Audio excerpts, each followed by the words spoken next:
How much was this the factor with the Big 12 not having a championship game? I think it was a factor, but I think the bigger factor is these teams have to play somebody before they get into their conference schedules. They played 9 conference games. I like the fact that everybody in this conference plays one another, so we have a true picture of who's the best team. But before you get into that schedule, you have to play somebody. And the problem was neither one did. TCU at least played Minnesota. Baylor played nobody. If they fix that problem, then we can find out. We can see, okay, make your schedule tougher, and we'll find out how good you are in the end. The one discussion is stacking up the Big 12 versus the Big 10, and that schedule in conference, too. Do you think that plays out?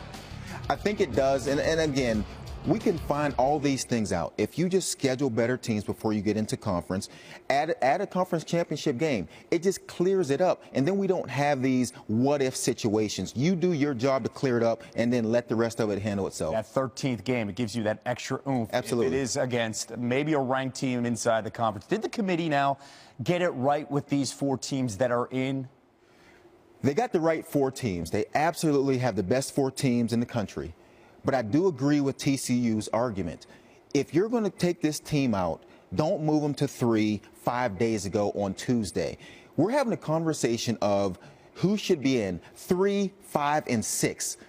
Where does that ever work? What happened to 4? So if you keep TCU at number 4, at least we know that team's in jeopardy.